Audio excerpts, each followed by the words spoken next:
So today we've got Christian Robertson, and he's at the top of the game of bare knuckle fighting. It's not all fighting stories. We're going to go over his life history, and he was also a taxman, which, if you're watching in America, means that he used to rob drug dealers. It's not going to be all gore and fights and violence. There's an important social message. This channel is fully behind Christian's work now with young people. I'm going to read you his mission statement.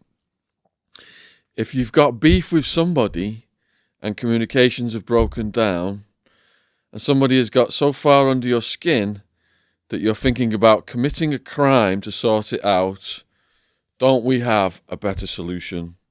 Could you resolve the matter and move on? We will facilitate a sanctioned venue for you to settle your differences in a good old-fashioned punch-up. 2 men, 1 referee, no crime, no jail time.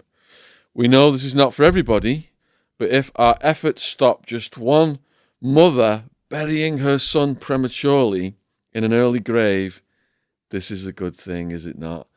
Now, we've seen the escalation from disputes from our generation were just punch-ups and, the beef was squashed and people moved on, to all this knife crime and all these kids getting slaughtered or going to prison to serve life sentences. And this is a huge message we've been trying to portray on this channel. We're bringing these OGs on, these gangsters, because they're saying to young people, look, you get into the drugs game now. It's not like the old days. The Albanian mafia are going to show up, kick your door down and take your eyeballs out. That's the consequences of getting involved in this hardcore crime. And I can't thank Christian enough, because a lot of young people, there's different forms of intelligence. Some people study the books and go on. Some people are good with their hands and do craft work. And some people are fighters.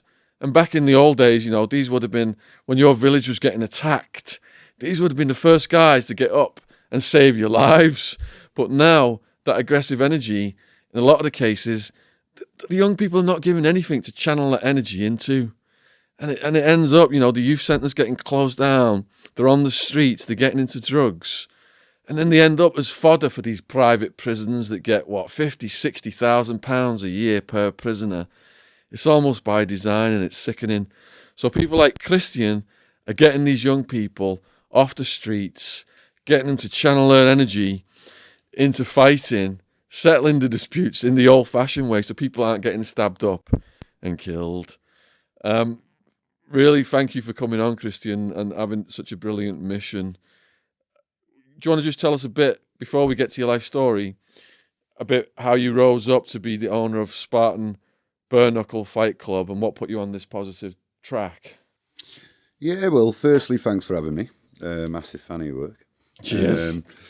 I got up one morning and I was looking at the news, and again, another 6 or 7 people stabbed in London. Jesus. Some of them Just in one 40. day. I think the day that I sat down and started to think about Spartan, I think it was a 14-year-old boy had been stabbed waiting for a school bus. And you start to think then that, my daughter's 14, and it could be easily her sat waiting for a bus. And there's got to be something, because at the moment, with paedophilia in the world, everything going on in the world, the younger generation seem to be forgotten, more blamed for everything that's turning out, but they weren't here when it started. So they're kind of tarred with that mantled brush, and yeah, I just thought there's got to be something for these guys. Youth clubs and that are so 1980s, 1990s. Come get in the pit, solve it normal. Don't stab someone. I'm always a firm believer of, when there's a stabbing, it's both lives over. It's not one, it's both. So yeah, Spartan was born, and the concept that you just read out, and that's what we're trying to do. There's loads of companies out there, but it always seems to be ex-professional UFC fighters or ex-professional boxers, and this company's for just people on the street, man.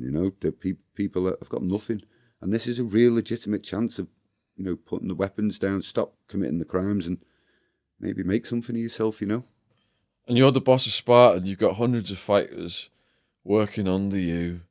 How did you manage to take it to that level? been a blur, to be honest. 1 minute I was struggling to fill a fight card with 15 fighters, and now we've got 3 shows ready to go with, I think it's 132 fighters matched. So it's just. I think people are reading the concept. I think people are seeing the sport. I mean, a quote from our British light heavyweight, soon to be going for the world title, is Robbie Adamson. He said, when I first seen your show on the internet, I thought, I can do that, I can do that. I don't have to have been on Sky Sports. I can get in and clump someone up, and he got in. And he's turned out to be one of the best fighters in Britain. And he'd always been a glove boxer. He said, I'm very average, took losses, took wins. He's got in the pit. Guy's a beast. So if he can do that, and it's, it seems to be, I'm getting reached out to on a daily basis now from not just people who want to get in the pit, but people who've been in it, saying, it's really reset my mental health button. It's helping me fight demons. And if it's helping people, then long may it continue, We've got a lot of views in America. You said one of you guys is fighting over there soon. Yeah, we got Mark Godbeer on board now. He's the current BKBTM. They have the shows at the O2 in London. He's their heavyweight champion. He went over recently to Ken Shamrock. Don't know if you heard of him. Ex-UFC fighter. Yeah. He went over to his prize fighter tournament and knocked out both the guys in one night and walked away with the top prize from there. So he's heavyweight world champ for them. And he's going over to fight on the biggest company in the world right now is BKFC in America. David Feldman and the Smith Brothers management doing great things over there in America. And yeah, he signed for them, and there's rumours of him fighting Joey Beltran from the UFC for the heavyweight title. I'll tell you now, Beltran won't know what's hit him. But yeah, good luck to him. He's on board now. He's brilliant. He'll be doing the same thing as us. He'll be recruiting young people around his area as well as seasoned pros and whoever wants to come in. And yeah, we're just trying to make a difference, man, So we've had a few of your fighters on this channel. They've done podcasts with us. We've had Furby was on recently, and Decker Heggie was on before him. Yeah. How would you rate their skills? Gary Furby, he's just become the governor on my show. He won a belt off Norman Buckland, the modern day governor. I think first punch of the fight, he broke the guy's jaw. Sat ringside, looking at me mate going, I hope this ends quick or I'm going to jail, Yeah, tough guy. And the other guy as well, Decker, tough guy. I mean, he gets a lot of stick, and I personally don't get on with him myself, but I would never knock him as a fighter. Mate, he's one of the toughest guys I've ever seen in the pit, and, half these people that do say the stuff like I like to see him face him, I fucking wouldn't like it, but there you go. But there's a lot of trolls associated with some of these characters. Are you getting trolled? I get fucking trolled daily. If I didn't get a death threat at least 2 a week now, I'd feel neglected. 2 death threats. Feel fucking neglected, you know what I mean? I mean, I haven't had an Osman warning for ages. I was wondering if the post was on strike or... But, no, yeah, it's sad because, we spoke earlier and it's sad because some of the people that troll him, I'm going to fucking clue about the sport, his life, or anybody. Same with myself, same with Gary. We all get trolled. Everyone gets trolled. We're all being judged by someone who hasn't got their own shit together, aren't we? Well, one of Pablo Escobar's favourite quotes was, envy kills more people in Colombia than cancer. So when you get successful like you are now, just people just knock you down, don't they? Yeah, we've had it all. I mean, I was here before. I'll point out, Decker hasn't fought for me for Spartan, but I used to have a company years ago with, I don't know if you've heard of Eric Mason, gangland figure. He was connected to the Craze and stuff. And his son, Michael Mason, was my business partner at CMS. But he sadly passed away at 30. He's a beast of a guy. But yeah, he passed and we had CMSN and Decker fought for us on that. And listen, he's still in my top 3. I'm not going to big him up all day, but he's in my top 3 best live bare knuckle fights I've ever seen. Wow. And that was in a proper hot day in the middle of a greyhound track, 4 A-bales. And I took Dave Price down to fight Decker. And I tell you, when they both got in the pit and I was looking at the referee, he was 6'10". And the look on the referee's face, he was white as a sheet when that fight was going off. I thought, yeah, I would be too. I wouldn't want to be in there with them two. You know what I mean? And it went the full 5 rounds in 30-degree heat. Crazy, both busted to bits, but tough guys, man. So these trolls that do give people like Dave and Decker and myself and other people online, I think you should live the day in their life, man. Yeah. Before you're qualified to slag these people off, Yeah. Should live a day. Wildman, who was supposed to be here today, but he's injured his back. when he was first getting trolled, he was like trying to get their IP addresses and go and visit the houses. But then when he realised a lot of them were just like keyboard warrior teenage lads just trying to stir up. Still pisses you off though, doesn't it? Yeah, it does. They can get under your skin. Even though you resolve not to let them, sometimes you get that reaction, don't you? It's human nature, isn't it? Yeah. I had a picture my daughter posted to me not long ago by a troll. Sticks and stones and all that, but you kids. When they mess with your kids. And I nearly walked away from the sport because of it. Yeah. It was only close friends and family that said, don't do that. Yeah. They're just blowing out air and that, but how did he get pictures of your kid? And I don't mean a picture of my kid off Facebook, I mean a picture of my kid leaving school with a mum. Jesus Christ. So, yeah, serious stuff, Yeah, that is. And when, and it's easy for people to sit at home and say, oh, you fucking grass, Of course I notified the police, I was frightened for my daughter's safety. Anyone who fucks with kids deserves that punishment, And all I got was, we can't help you. We can't track it, trace it. Yeah, oh dear. All right, let's go back to your life story then.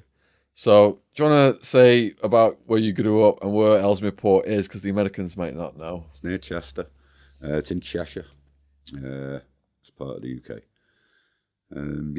Very small place, famous for its boat museum. That's it. And me, hopefully. How were you in school? You were well behaved. I was. I was. I was a shy kid at school. Yeah. Well, I was ginger. I had no choice. Right. So. Did you get picked on for that? No. To be fair, mate, in the schools that I went, there wasn't a lot of picking on people. Yeah. It wasn't like today. They were more civilised though on that side of the water. A little bit. Unless you've got ginger there. No, it was okay. It was okay school growing up there, junior school. Okay, I had my friends, I wasn't one of the in crowd, as we'll say, but I had a really good talent for football.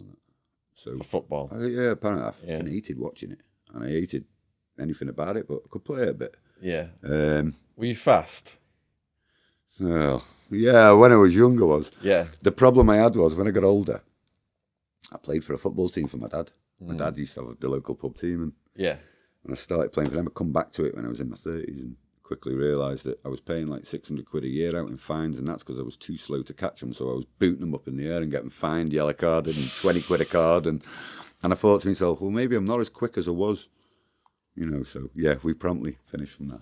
Oh. Forget football. So no bullying then. Well, I was a little bit in secondary school. I was bullied a little bit in the juniors. Not infants, but I was in the juniors a little bit for the colour of my hair. And that, but, so what made you start to get off the rails? It was way after I left school. Was it? Yeah, it was way after. I mean, I started when I got to 19, 20. Yeah. My eyes started to open then a little bit and thought, hang on a minute, why is he driving one of them and I'm fucking not? Right. I want one of those. Yeah. So, yeah, I started mixing in different circles and, become a doorman, as you do. Well, as you do, but that's what the choice was. And then when I started getting on the job of being on the doors, I started talking to other colleagues and other doors opened up. Yeah. And then I realised that I'd switched lanes a bit further down the line, So, did you have like a background to make you think you were qualified to be a doorman? I've been fucking beat up by most of them by the time I was old enough to be one. So yeah, it was more kind of an accident being on the doors. Sorry, it was more of an accident being on the doors. I was in a club one night, and my mate said, "Put this badge on and help us out tonight." I said, "I haven't got a fucking badge." He said, "I've got one here." Yeah. So put it. I see the funny story. The guy on the badge was black. I was white. Yeah. So, but no one noticed that I'd done my first night at doors, and then he rung me the week after. Said, "Do you fancy it again?" I was like, "We'll not get caught." He said, "No." So I'd done the second week, and then after that, I stopped doing it for 2 years. Got back into my football a little bit, and then I just thought, you know what, I'm gonna go for it, and I went and got a badge, and yeah, the rest is history. So it was an income for you then. It was an income then, yeah. It was decent. I mean, I was working anyway. Had a good job as well. So, but it was an extra income. But I found after like 6 months or so, I wasn't really bothered about the income. It was more about the social thing, like opening doors for myself and talking to people, and that's how it transpired, really.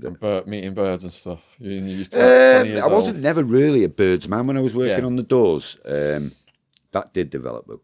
But I didn't. I wasn't. No, I was. And wherever I worked towards the end, when I was working in Warrington, and I've worked Manchester. You weren't in Mr. Smith's, were you?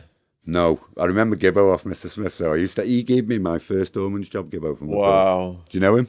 No, but I remember Mr. Smith's. Do you? Yeah. Before I went to America. Hitman and Her. Hitman and Her. I can't remember the guy's We were name. teenagers, like, and we go in there. And it was when we were like just first meeting women as teenagers, and we say, like, "Yeah, it's my birthday. Can I get a kiss?" All these cheesy lines. Couldn't even get in. I knew Michaela Strachan was in there, so believe me, I tried every skylight and everything. Yeah. No, I couldn't get in there, me, mate. No. Too young. So, did you have to do like any special training or get any special qualification to be a doorman back then? What year was it that you started out? Yeah, well, it was late, man. I was in my late 20s, so. In the 90s? End of the 90s, End yeah. of the 90s. Started the 2000s, yeah. I started having a little dabble then. Then I went off for a while. My badge run out. I went off for a while, and then I come back. And I've done it all again. But yeah, you do. It had changed then. You had to sit down to this like 2-day course thing where you had to learn all the fire extinguishers and handling people, taking them out and stuff like that. You know, we did all that and passed it. And yeah, the SIA, I think it was called, come in then and regulated everything. So yeah, we had to pass a 2-day test. That was. So now I met some good lads on there as well, by the way. They were all right. So now it's all cameraed up and regulated, but there was a time when it was like all just punch ups. Were you after the punch up era? Or were you in the punch up era? Both. So have you got any punch up stories? Yeah, I was. There's a guy I want to shout out as well, Derek Porter. He's a bare knuckle fighter, or has a dabble like. But I used to work on the door with him in Wigan. I remember the first night he walked in, I'm looking for a guy called Christian. He had a bit of an attitude, like when he come in, and I said to him, mate, don't tell him it's me. And he's come over. I'm looking for a guy called Christian. I said, yeah, that's me. Because I used to wear plain clothes at that point. I was sat on the bar. I used to catch people with the drugs in the toilets and stuff. So I said, yeah, that's me. He said, well, I'm just letting you know you need to start looking for another job because there's only room for one ego here. And sprayed water on me bollocks, sat at the bar. Fucking believe it. What did this guy look like? Me, but with glasses. So anyway, long story short, there was a couple of times there. I remember one night we got into a bit, the back door there, and the travellers come and give us a good wallop, you know, and yeah, it wasn't good. We started with one girl mouthing off to a doorman, which I went over and said, walk her out. Yeah, he said, you know, it's a woman, how do I said, listen. So I just put my hand behind the back when you're going to go bang. She punched me the first time that side, and then a mate punched me the other side. Bloody hell. So I had nice 2 big eyes on me. But my mate's grabbed one, I've grabbed one, we took them outside, and we're going to come back in an hour with them. Then you hear that every week. But they really did come back with about 20 lads in a tranny van. And really? Yeah. And we would come out of work. What's the protocol when that happens? Didn't have time to think. It was kind of... There was about 6 people left in the pub when I'm shouting, come on, drink up, we're fucking going, you know. And next minute, through the back door, I heard the smaller lad, I think his name was Remy, he was a Polish lad, fucking hard cunt as well. Yeah. And to see him getting smashed, you know, I thought, fuck me, he can handle himself, this kid. Yeah. So I've run over, and that's kind of all I remember, I'll be honest with you. Knocked out? Yeah. It would have, I don't know, I can't remember, it was a chair. Yeah. Or something, I can't remember, but I was out cold anyway. And I remember getting stamped on as I hit the floor, and that's all. And then when I woke up, they'd gone. Yeah. But we'd all had a good twatting, like. So yeah, that was a punch-up story and a half. But what happened with the guy who squirted the water on you? Derek, we're still friends. We're still friends. Did it not escalate into a fight? What, with him? Yeah. Oh no, it was kind of. I think if he hadn't reacted like that, I don't think we'd be friends. But I remember thinking when he walked off, what a cheeky bastard. But he's got balls, and I like that. Yeah. You know, so. Kind of to walk up to the boss who's been there a year, to walk in on your first night, spray water and go, look for a new job, I'm taking this one. Yeah. Wow, he's got an ego, this guy. So, but he turned out to be okay. He's a nice kid. He's a good doorman. I was later to meet up years down the line. I was told to go and work a venue in St. Helens. Next to my Bar 50 something, I think it was called. Bar 54 or 55 or something. Anyway, I walked in, he said, there's a lad on the dance floor, you with him, there's plenty of punch-ups on the dance floor, so just be careful. I was like, yeah, no fucking problem. Walked over, fuck me, it was him again. I was like, how you doing? He went, fuck me, I haven't seen you for ages. And we were involved again that night as well, but yeah. Everyone's got plenty of stories of punch-ups on the doors, like, but I've got some hair-raising ones. I've been threatened with guns and stuff on the doors. Give us your most hair-raising ones. Most hair-raising one, working at a private rave.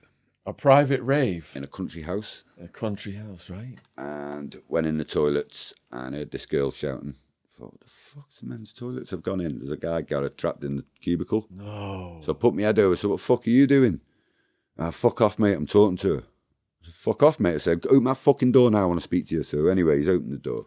So I fucking grabbed him, because I could see she'd been crying and that. Yeah. And she had blood on her hand, so first reaction, didn't know what had happened. Later turned out she'd leant on some glass before she went in the toilets, but... Yeah. So I clumped him and I fucking grabbed him. My mate see me struggling with him out the door, so he's come running over. We both fucking grabbed him. And we flung him anyway out the thing, and he's standing there going, you fucking prick, you don't know who you're dealing with. I went, fuck off, you divvy. You know, I've shut the door and the house gone in. Yeah. I've come out at 3 o'clock in the morning, because it was on till 8. Fuck, I felt ill to death, man. I've come out. I've gone to go to my car, and the cunt jumped up from behind my car and put a gun under my chin at the car and said to me, you're on fucking borrowed time, you don't know who you're fucking with, you prick, and banged me head against the thing, cut my eye and fucked off. Like, but Slow down then, so take us through that more slowly. Yeah. You're going to your car. Yeah. Did you open the door? Just took my badge off. No, I hadn't even got to the car. You hadn't even got to the car? Where my car was parked, there was another car there. He was in between. Yeah. But I've not seen it. I've been There was another car parked next to yours, and he was in between the cars. He was, yeah. So you don't even... He comes up behind you, does he? No, he's just jumped up in front of me. In front of you? Over the boot of the other car. All right, so... And then pulled me round into the gap. As that gun is on your neck, what's going through your I head? shit myself. Because at first... Literally, or just... No. Close so. I won't lie about it. The first thing I thought was, shit, because I could feel something in my neck. Yeah. Then I realised it wasn't a knife. Yeah. So that was kind of a bit of relief, and then kind of snapped into thought it's going to be a fucking gun. So the relief turned to anguish again, and, you know, and it turned. And when I heard him speak, I was kind of, it's going to sound really stupid, but kind of relieved. What did he look like and talk like? He had a London accent. London accent? Yeah. He had I wouldn't say a big beard, he had stubble. Yeah. You know, but shaped. Yeah. Kind of thing. Pretty stocky kid, been about 16 stone. Mm-hmm. It took 3 of us to get him out anyway. So what happens next? You've got this on your chin. Yeah, it tells me I'm fucking with the wrong people. Watch myself, bang my head on the thing. I think I had a big fucking egg over my eye. I couldn't see for about 2 weeks. I remember thinking when he spoke, thank fuck it's him. Because I remembered what he sounded like. I remember throwing him out, so he'd hung around, obviously. So you understood the nature of the beef. I understood the nature of the beef. I was more relieved that it wasn't someone from fucking time ago, or you know, or someone I pissed off and didn't know about. Yeah. You know, I was more relieved when the talking started, because if you're gonna die, they're not gonna talk. Yeah, so you figured if you had the gun, he would have just shot you, but he talked. So if he talks, then the odds are you're gonna get out of it. What was he saying? You don't know who you're fucking with. You think you're something you're not. Give me a couple of clumps and banged my head on the side of the car, and then run and jumped in a black car that was waiting for him at the thing, and off they went. Like, that was it. You never saw him again. So I never worked there again. It was just a one-off, like, kind of private rave. It was kind of no license and anything, just an underground rave, and I'd gone there. Like, so. How long did it take your adrenaline to settle down from that? About 4 weeks. I was fucking proper disturbed from it. Like, it's the first time I'd had a gun held to me. I had a gun put to my head once when I just went to someone's door who I had a business meeting with, and they thought it was somebody else. But when the guy came to the door, he grabbed the gun and pulled it away. So I know how it feels. When that gun's on at your head, did you think about grabbing it or anything? No, I was too frightened. Yeah. That's the truth. I just tried to tell myself to stay calm and talk calmly to this person and say, look, I'm here because I'm supposed to meet the guy who's here. Because he's like, who the fuck are you? Why are you here? Blah, blah, blah. He was, you know, this guy was like a LA Crip gang member or something. And he's on, I don't know, he's on crack. You don't know to begin with. Yeah. And the gun's just right there on my head. And I'm like, I got to just, you know, I'm here for a reason and he's mistook me. I've just got to talk calmly to him. And then the guy comes in, the guy I was meeting comes out and grabs the gun away from me. But for those seconds, the gun's there, and you know your life could be over just like that. Yeah. It fucks with your head, doesn't it? And you don't know what he's thinking, because as a character, you don't know him. Yeah. You don't know whether he's thinking just smoke him, or don't want to do this, or you don't know the nature of the beast. Yeah. That's what I remember. Yeah. You know, and thinking, you know, when he started talking, I just remember, I've really thought I peed myself. Yeah. Do you know? And I remember walking away and like when I got in the car, I didn't move a muscle for about 30 seconds. I was still leant against the car. I could see my hand shaking and that. Yeah. And then I settled for a minute. I went back in and spoke to one of my colleagues. Like, and he came out and said, "Are you joking?" I said, "No." I said, "I'm fucking shitting myself." I didn't leave for about an hour and a half because I couldn't drive. Yeah. I was shaking that bad. Yeah. You don't expect that. You always think that you're going to be all right. You think you're invincible. But it's that easy. In the lifestyle. It's that easy. Yeah. We had a cop in here earlier in the week, and he said when they were SWAT team raiding Paul Ferris, they held him down, and Paul Ferris is always calm in all situations. But the cops, they hardly ever used the guns. So the team, they had all these guns to his head. And because they'd never used the guns before, they were all nervous, and all the guns were just shaking. So all these shaking guns were in Paul Ferris's face. I bet he was shitting himself. But they said he just stayed completely calm, and he was just like talking to them, like, basically, what's wrong with you guys? I've read a lot about him, mate. Yeah. That'd be a normal situation, maybe. Well, that went through my head when the gun was pointed at me. What if it went off by accident? And when I was SWAT team raided as well, I saw him just all open up. I thought, fucking hell, if one of them just starts shooting me by accident now, it's over. Don't know what them people are going through. Yeah. You don't know how eager they are to pull the trigger, Yeah. Scary stuff. Look, just looking at you as a trafficking scumbag, just get this guy off get the him out of the way. Yeah, Bit of paperwork.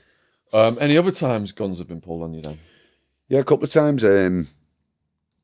I was grabbed once. I was in Ellesmere Port as a youngster as well. I was only about 16 or 17. There was a guy that lived quite far from us, a couple of miles from us, but fuck me, he was a ringer for me. He was older than me though. And I was walking home one night and a BMW pulled over at the side of the road. I'd have been 16, 17. Now to this day, I don't know whether it was a pellet gun or a gun. But anyway, excuse me, mate, got a minute? As you do, because back then, not a great deal that happened. So I've walked over to the car, put my head in, been pulled in, put under my chin. Again. Go back to the police and you're a fucking dead man. I was like, I haven't got a fucking clue what you're talking about. Yeah. And then next minute, a lad's got out. Well, he's got me at the car. He's held my arm, fucking smashed my arm with a bat on the bonnet of the car, broke it. I found out, I went to obviously the police had seen it on wherever, or they picked it up and they've come to my house. Yeah. I said, do you want to make a complaint? I was like, no. Yeah, I'm all right. And they were like, listen, blah, blah, blah. I said, listen, no complaints. I couldn't tell you anything. Anyway, the guy had like a scarf on his face. I could only see his eyes and his hood. I said, what gun was it? Mate, listen. He pulled his hand away and said, hang on, have a look at that. Yeah. Listen, mate, I shit myself, And then I've had my arm smashed. Mm-hmm. So I've walked away. It transpired a few months later that they were looking for the lad on the other estate who looked right like me. Yeah. He ripped him off about $3,000 for drugs. Oh, shit. So, yeah. That was the second time it happened. And I got kidnapped once as well. And give us the kidnap story now. I really, really thought I was going to lose my life that day. How old were you? 28, 29, living in Wigan. Go on then, run us through it slowly.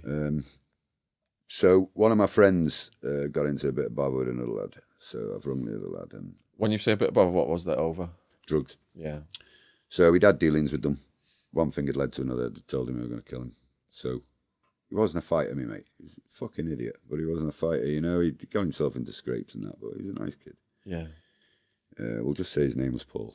So yeah, I've rung this lad and listen, mate. I said, I don't know what he's done. Listen, he owes me such and such. I said, right, well, fucking threatening shooting's not going to get you fucking paid, is it? Use your common. Come and see him. I'll sit down with him. Who the fuck do you think you are? I said, well, listen, I'm not going to get involved in it. I'm just merely reaching out saying, he hasn't got the money. He's been robbed by this guy and that guy. No, it's not your problem. But give me a couple of weeks and I'll work with him. I'll go with him and we'll get the money and then we can pay you something off. No problem at all. Anyway, unbeknownst to me, I carried on about my normal business and I hadn't spoke to my mate for about 3 days. Now, we'd been and collected some of the money, which was like, I think it was about 1,800 quid we collected, and he was going to pay him that off. And I'd rung him on the Wednesday. This was a Saturday. I'd rung him on the Wednesday. I said, are you meeting that lad today with that money? Yeah, 100%. Anyway, Saturday I got fucking kidnapped. Walking along the canal. Walking along in the Wigan. canal. This is in It's Wigan. a town, yeah.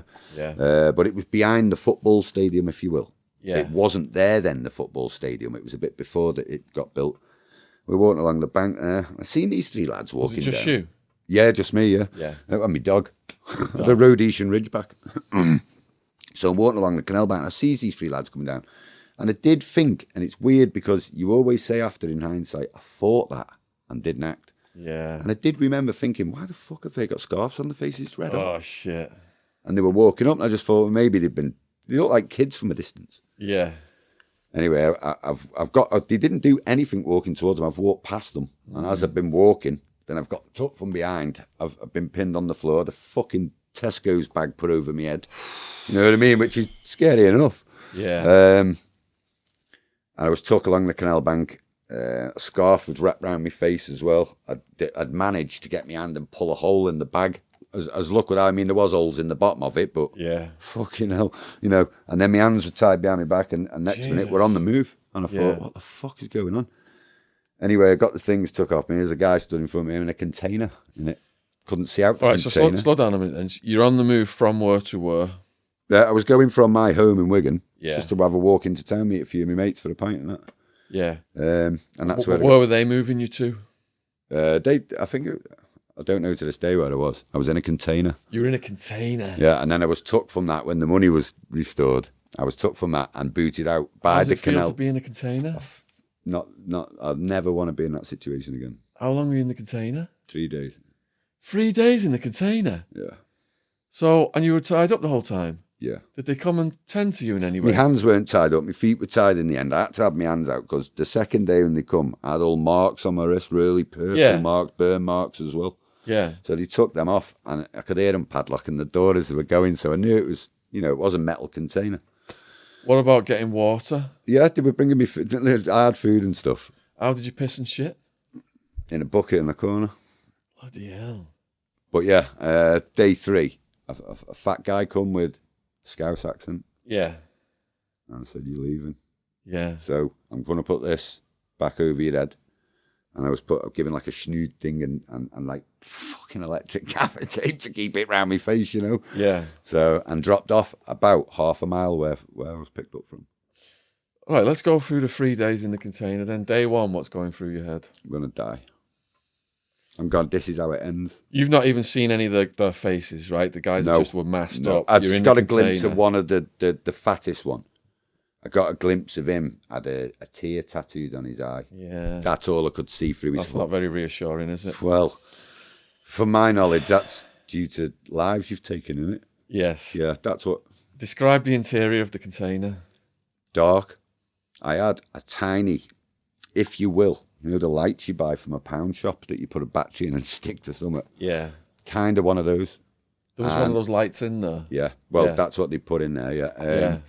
And there was a couple of holes in the side of the container door, the thick door, like that big. We're letting a bit of light in. Yeah. That was about it. So I had managed to shuffle down and have a look out. Kind of looked like a bit of a disused field. There was no grass. It was just like churned up mud and stuff. Yeah.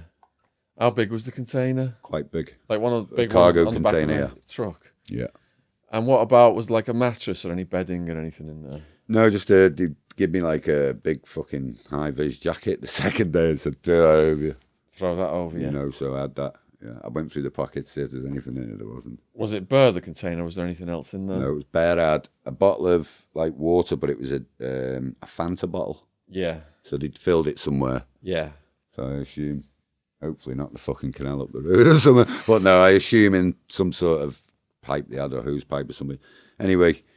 And did you look out at through the peephole, and what did you see? I looked out the 2 peepholes that were in the side of the thing, and all I could see was like churned up mud. And like in the distance, like hedges. Was that one of the first things you did once they threw you in there, was look through the peephole? About 20 seconds after it was locked. Or did you wait until you could hear they'd gone? You could hear the car go. Yeah. So I went straight to the door and had a look, and blinding really, but when you get kind of close and you have a look, I could see all the mud churned up. You could see the tyre marks and stuff in the mud. Yeah. I thought, right, I'm on a farm or I'm out in the middle of somewhere where I'm not going to be found here. And that's when the alarm bells start to ring, innit? What did you do after looking through the peephole? Sat there best part of an hour. So you sat there and did you see your hands are free at this point? No, they weren't the first day. They were like that, if you will. But they've been bound different ways. Is it really uncomfortable to sit there? Oh, it was fucking horrible the first day, They come back at, I think it was It can't have been late in the day because I remember it getting light, and it was about 2 hours after it started getting light that they turned up. A lad and a girl. I could hear the girl talking on a phone outside or something, and I could hear the lad saying, "I won't be long," and I obviously shuffled back down, and then they've opened the door and said, "You're being kept until the debt's been paid." I had no idea. Were they masked? But yeah, of course, yeah. I had no... See, the thing is as well, what you need to understand is when you're in that environment and they do open the door to come in, you're not seeing nothing. You're fucking blinded by the light. Yeah. So... Yeah, it was an uncomfortable few days, man. I think the worst part of them 3 days was the morning of day 3. I'd actually made peace with myself and accepted it. Before we go there, so on day 1, you said you looked through the peephole and you've jumped to the arrival of the kidnappers. In the hours between looking through the peephole and their arrival, I imagine there's like a shock. What's going through your head in those hours? I was reassuring myself. Well, not reassuring. I was kind of resigning myself. Yeah. So I didn't think I was going to come out of this. You think they would just put one in your head? Because on arrival, being dropped off, I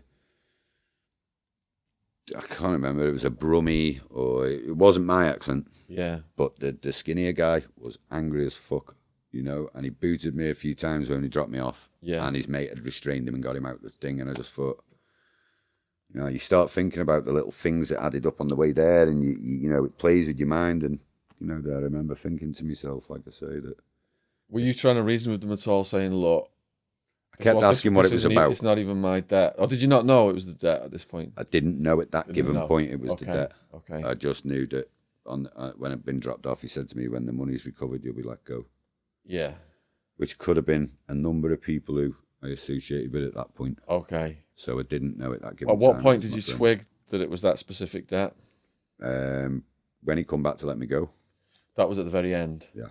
All right, let's go to... So the lad and his woman have come on day 1. Are you able to sleep? Or are you just... your adrenaline just going? No, and anybody tells you they can, I'm just full of shit.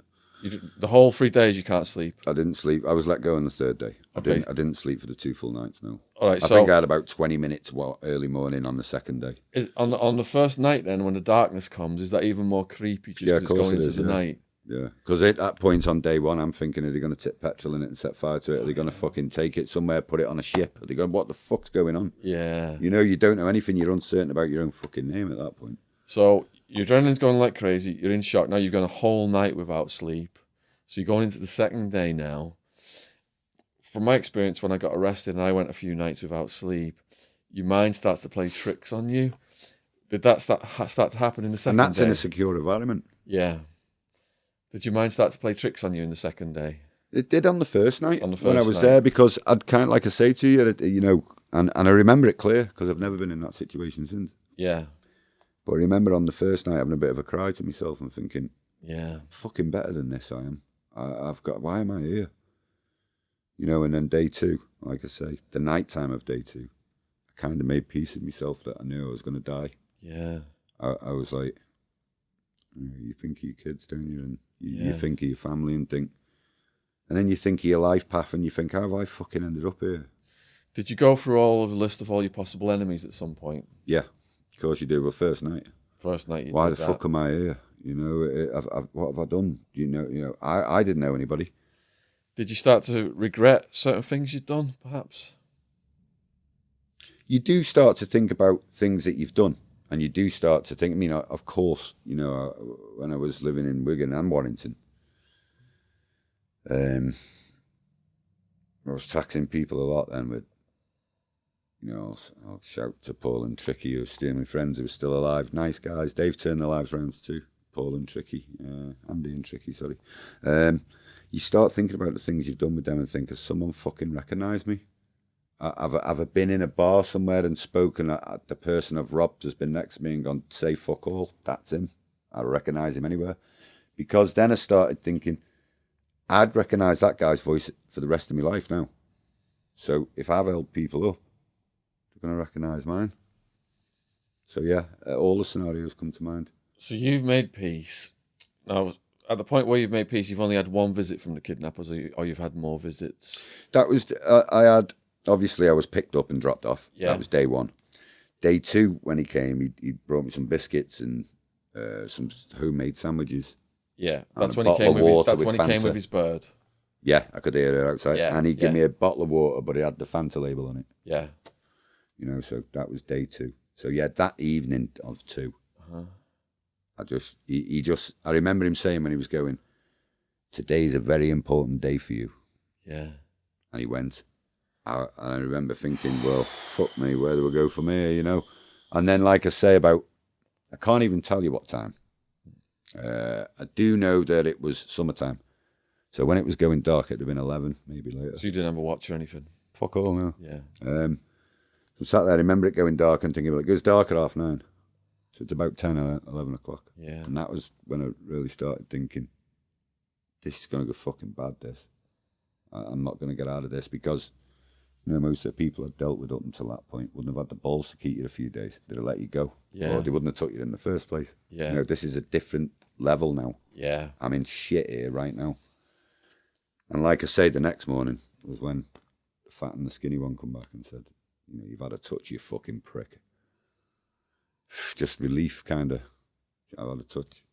You know what I mean? I just thought, I knew what it meant. What thought, did let's it mean? not make Explain it to the people watching. it means I've had a bit of good luck. You know, Yeah. either the debt's been paid or they've got the fucking guy they need. So anyway, long story short, I was dropped off. We like long stories long on this. Oh, do you? Yeah, okay. yeah. I was bagged and tagged again. Bagged and tagged again, Yeah, hold on. Took a couple of cracks on the way to the van and that. Good measure, as you do. Yeah. Put me in the van. Put a fucking bin liner over me. So I already had a snood on, or whatever it was. And they put gaffer tape around it to keep it to my head. And then they put like a liner over me, but with like an hole in it. Yeah. And the next minute I was hitting the concrete. Fuck off. And that was that. Did you think there was a chance that they say you'd had good luck so you would relax while they took you somewhere to be killed? I didn't relax, no. Perhaps they'd said you were having good luck just to try and make you relax. Oh, did I think it was a false sense of security? Yeah, they were trying to give you that sense. I can honestly say it didn't come in my head. Okay. So I think I just clutched it the first thing, which was, Yeah. fuck, you know, I'm free. But I wasn't, because I started getting punched and stuff on the way to the van and that, and I heard the other fella saying, fucking leave him now. Yeah. So I was thrown in the van. I remember that hurting as well, because my fucking head hit the metal wheel arch thing inside the tranny van. I remember thinking, God blimey. But when I got dropped off, I couldn't, I was tied up again. Yeah. And I had a black bag over me and a fucking snood sellotape to me head. So I've been thrown out about half a mile of the thing, and it was an oldish woman that found me with a Scotty Terrier. Fucking thing. Could you like move properly? Or you all tied up? I could move my feet in that. Yeah. But I couldn't free my hands, and I couldn't get the fucking tape off my head. And was you breathing okay? Yeah, I was breathing okay. Yeah, they'd left like a gap in my mouth. They'd gaffer tape me from my fucking nose up to here. Wow. You know, so I could breathe. But I was at the side of the road, and I heard a woman start screaming. That's when I was relieved. Could you see anything? No, I couldn't see a thing. So you're at the side of a road, and a woman starts screaming. In nettles as well with a t-shirt on. Fuck's sake. You know what I mean? When he threw me out, I rolled in these nettles and that. I remember thinking, that hurt more than the punching. Could you talk? No. It was like, I could talk, but I was kind of, who too? I was just like... Did you say anything to the woman? When I heard her screaming, I started shouting help, obviously. Yeah. And then I heard a fella's voice. Yeah. And I thought, thank fuck for that. And it was a guy with a skip van. Yeah. Big fat fella, like, and he'd got scissors out of his thing and he cut the gaffer tape. I remember it ripping off my fucking hair out as well. I was like, Jesus Christ. But yeah, it was relief. And then he said, oh, we're ringing the police. No, please don't ring the police. Well, they did. The woman had already rung them. So no fucking choice today. Yeah. So, but I didn't give any statement. I just said, listen, mate, I had a fallout with one of my mates. He went, yeah, they often tie you up and fucking gag you. I was like, well, not unless I pay them enough. But yeah, no, it was one of the most hair-raising experiences of my life. I'll never forget it. Yeah. That's fascinating to me. So you were a prisoner for 3 days in a container. My question is, I've got a few. When you were in the container, did you like go around the perimeter and see if there's any like weak spots to get out, or did you know that you were just fucked? I knew I was fucked. Yeah. Because I could hear the padlocks, and there was more than one. So I heard him with a bunch of keys with the first one, and then I heard him say, pass that other one.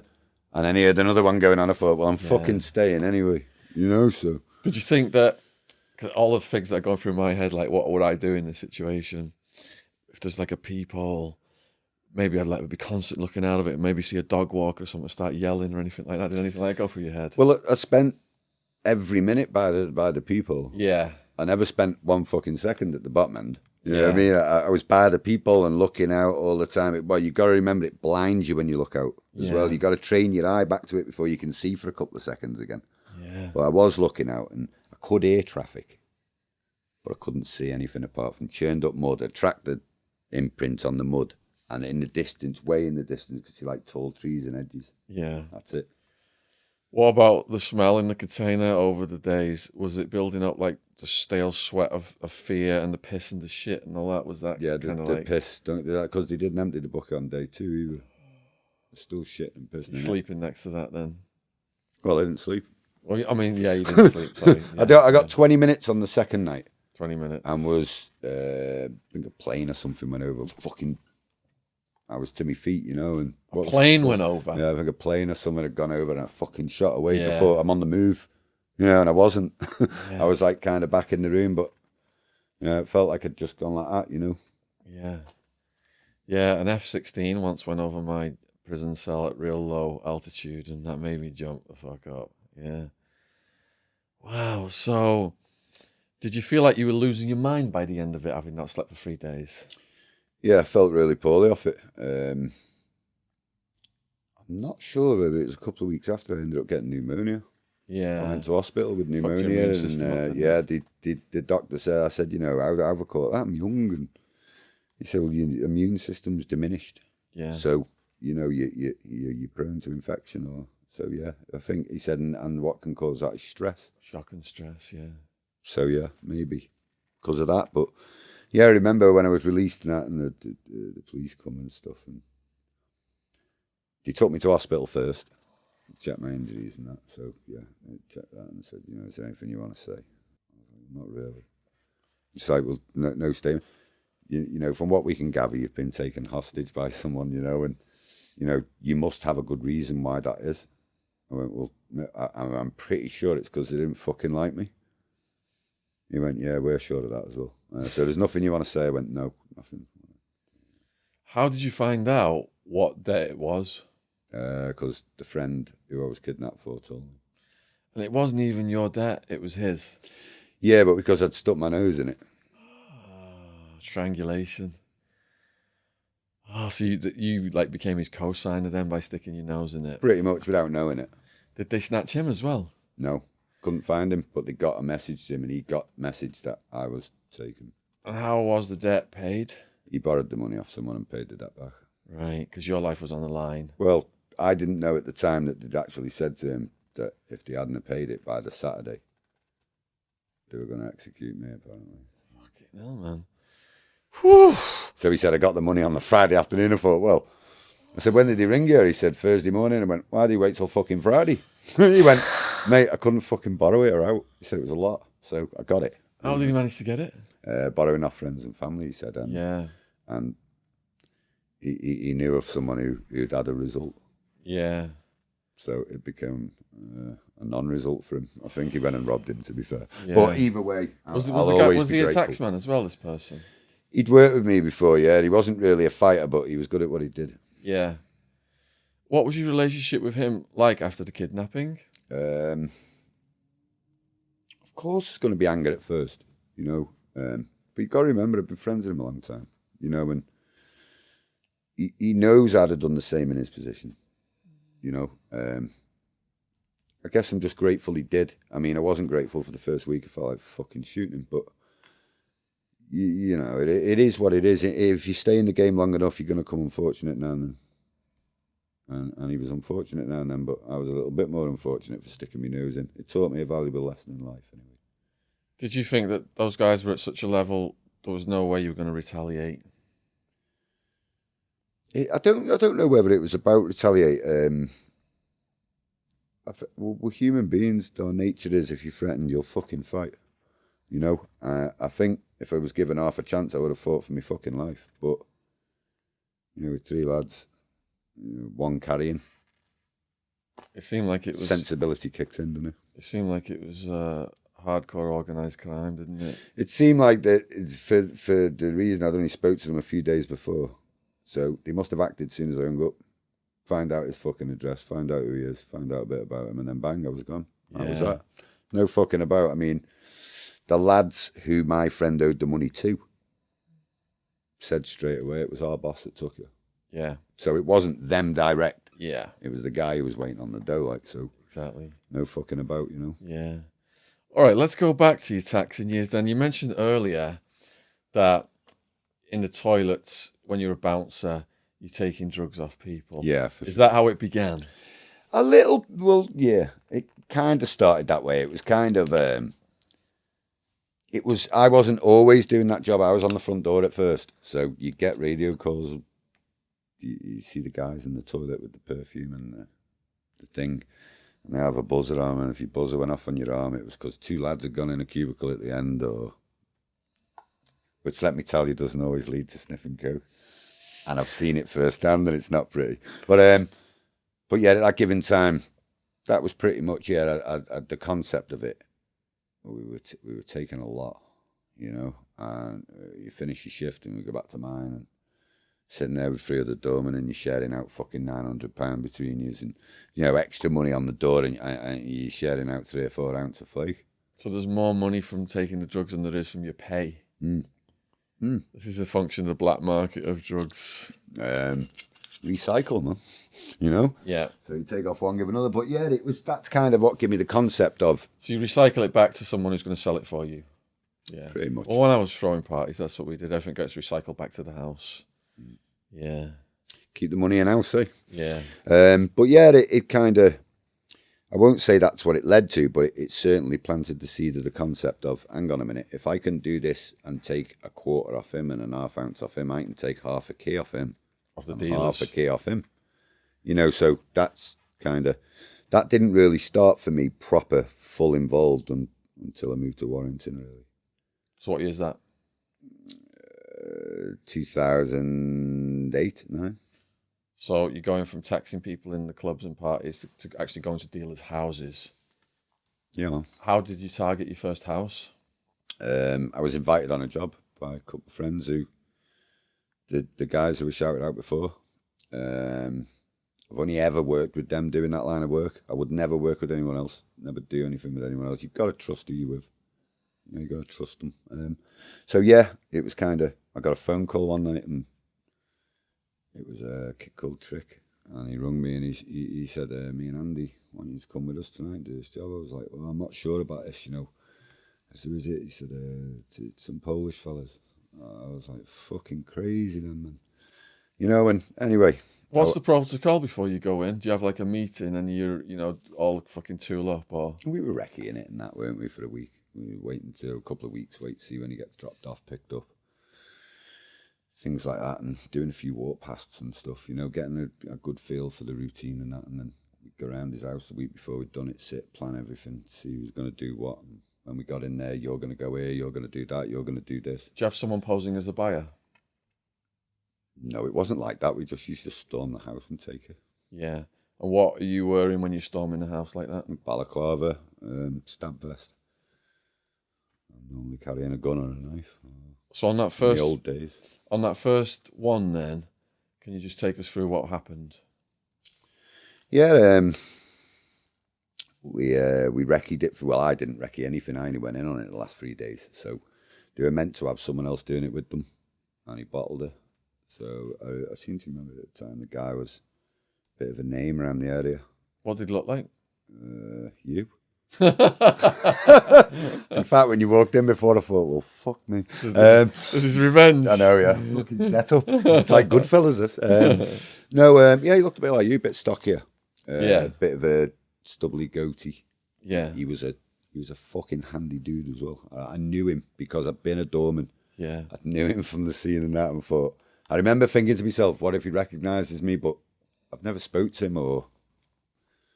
So yeah, we knew that he had quite a bit of coke and stuff there. Did you know where he kept it? No. So I'll go on and say he was the fucking toughest guy I have ever seen. That boy got tortured for a while, and he didn't give a fuck. Let me tell you that. He was Jesus. laughing and joking with us. He was laughing and joking. Yeah, he was getting fucking kettles tipped on him and all sorts. So, but them the Eastern Europeans, the Poles and that, mate, they do national service still, don't they? They're tough as fuck, all of them. But yeah, he held out for quite a while, and I remember it was my first one, and it fucking really made an impression on me, you know. Did it mess with your head? A little bit, because the two lads I was doing it with as well were fucking naughty. And they were being naughty, and it's hard to watch. I don't give a fucking, you know, all these tough guys out there that say, you know, I've seen this. Listen, it's hard to fucking watch. Yeah. You feel like saying to him, mate, listen, do yourself a fucking favour, you know. Yeah. Just fucking give it him. You can get more of that. You can't get another arm or another leg, you know. So, fucking. But yeah, I remember we got to the premises, and as we pulled up, because we parked around the corner, well, my mate had dropped us off around the corner, and we got out. And he said, well, recce it before we go in. I said, right, okay. And he walked round and he come back round. I was nervous anyway. And he said to me, there's about 8 of them in there. I thought, there's only fucking 3 of us. Are you fucking kidding? He went, well, we've got a shotty there. And I was like, oh, listen, only holds 2 bullets. You know, them other 8 are probably going to be carrying and that. Yeah. Fuck that, mate. So anyway, I don't know whether it was lucky or unlucky. I think it was unlucky at the time for me. But as I said that, about 6 of them left. Oh. I thought, well, we're gonna fucking do it now, aren't we? So there's 2 remaining. 2 remaining. So we've gone in. Just kick the door in. No, we it was weird because that's what we were all set to do. We've gone around the back and there's like a conservatory built on it. So we've tried the fucking window. Every window in the conservatory was shut. So my mate went, listen, it's gonna be a 3, 2, 1, let's go. So we've ballied up. You know, we've got our tools and that. Went outside the door and my mate's going. I went like that and the fucking door open. I thought, fucking hell. So we both all looked at each other, started giggling. I thought, fuck's sake. It's a good start. So we walked in and there's the back door, obviously, in the conservatory. We've pushed the back door open. We can hear the music in the living room on the TV. So it was a bit weird, like, because I had a clown mask on. And my mate had a ballet on. And the other one had Friday the 13th mask on. And we've walked in, there's a guy sitting there doing a big line of coke off the fucking table. And as he's finished his line of coke, he sat back and he's looked like that. And I've been standing there with a shotty in front of him like that. And he went, oh. So we fucking cracked him with it and we've tied him up. And then his mate's come down from upstairs. He's heard the commotion. The main He's come guy? down. Yeah, the guy we were looking for. And he's come walking through the door. My mate's licked him with a fucking bat and knocked him out. So he's gone. When he's come round, he's been zip tied up and that. So that's when it started, pretty much. And you said it lasted for hours. What? About an hour and a half. He was resilient, man. What brought him to cooperate in the end? We found some of it. Yeah. So you know, he'd been maintaining that the guys who left. No, you just missed them. They left, and we were like, right. And then my mate shouted upstairs, right, found some of it. So at that point, then he's fucked. There's no point in holding out. So I mean, I want to, you know, at this point, you know, I'm not glamorizing it. Yeah. But he'd had a couple of hot kettles tipped over him. Jesus Christ. He'd had fags put out on him. He'd been hit with a hammer across the legs and the ankles, and this guy was loving it. He didn't give a fuck, mate. He was a English fucking scum. Was he? I kind of felt bad because I just wanted him to give in because I'd never done anything like this before, you know. And You've got to respect that pain tolerance. What? He's fucking nuts. I remember thinking to myself, how far can it fucking go? Yeah. Before he just fucking dies or whatever. Yeah. You know, and I was starting to get a bit twitchy when you know, another found what he was looking for and shouted me up, and I had a look, and there was about 8 ounce. Yeah. Of pure flake. And I was like, listen, that's all it's going to be. And he's like, no.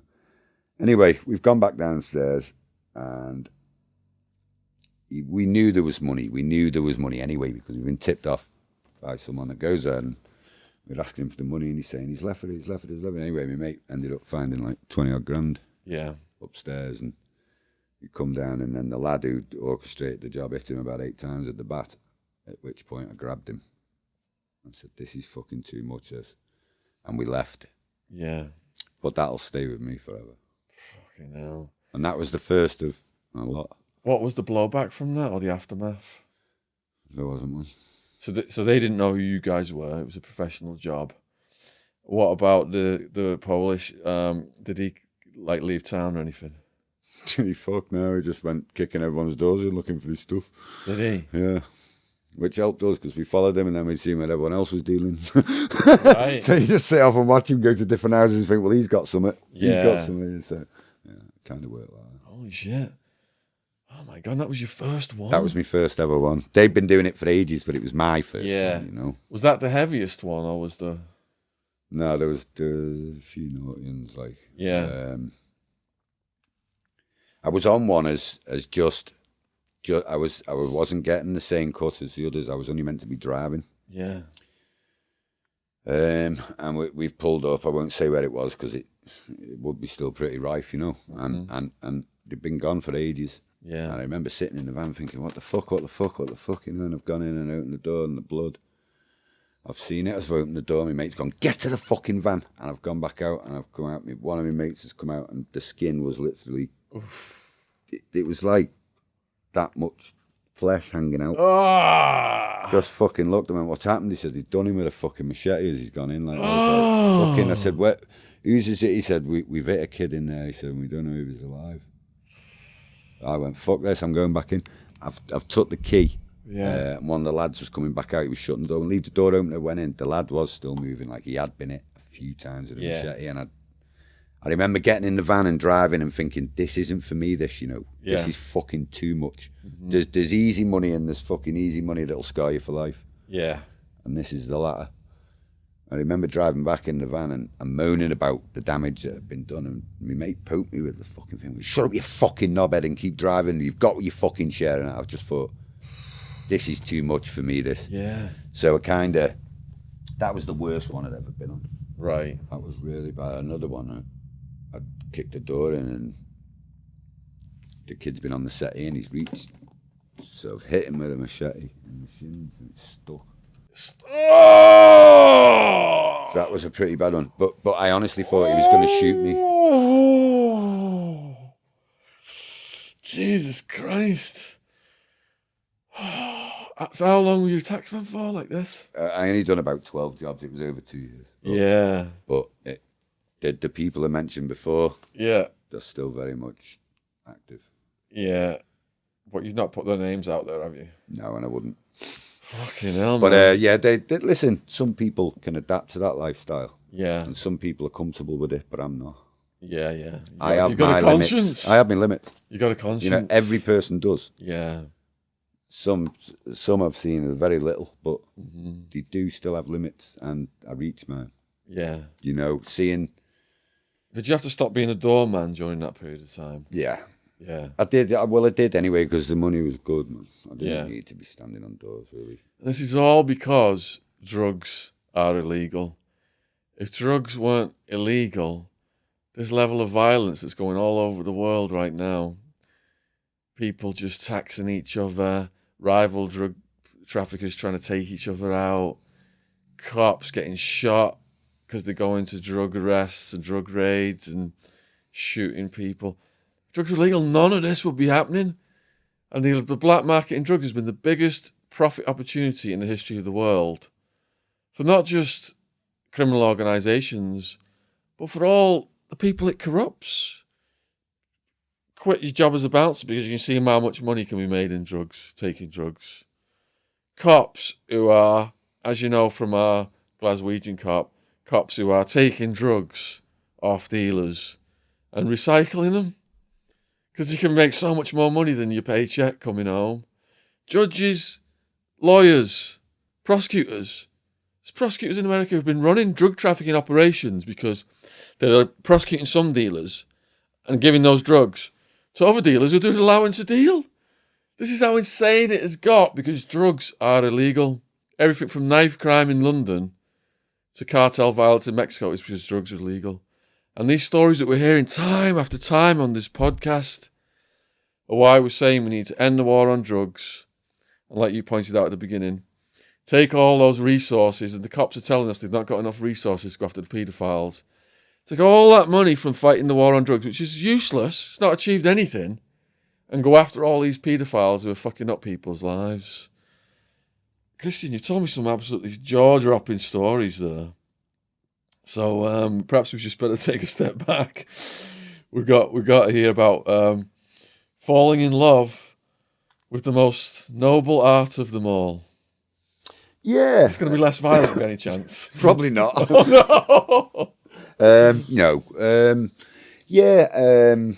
I had a couple of boxing bouts as a kid, and a few more. I'd later go back to that as an adult, and have had a couple when I was in Wigan and places, and but when I first seen bare knuckle boxing, I think the first fight I ever watched was Dave Radford and Tony Goward, who's now on my governing body, Tony Goward.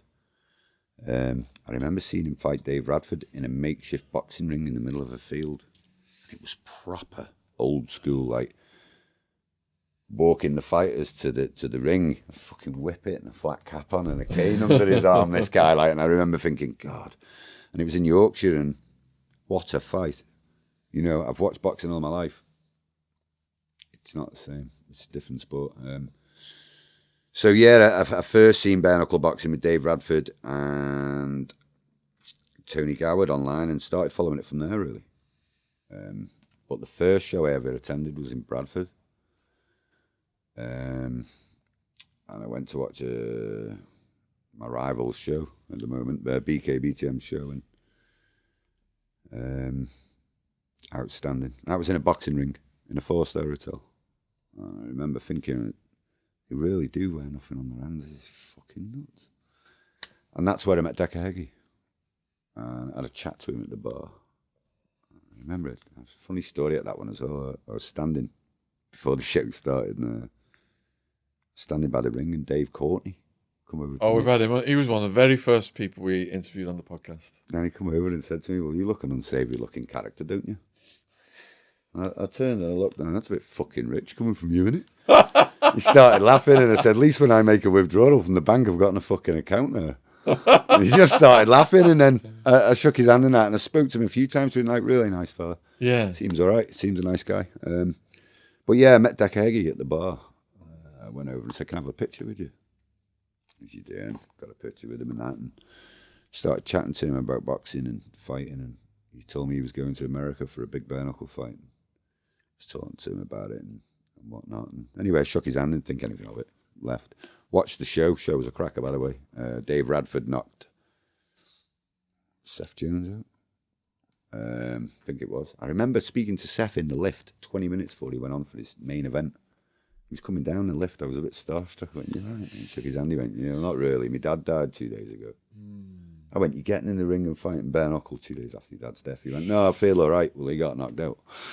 I suspect because his head wasn't on the job. But again, he was fighting probably the best bare knuckle middleweight I've seen in our history. So yeah, he got knocked out. Anyway, fought nothing. It was a great night. We had a cracking night there. It was a good one.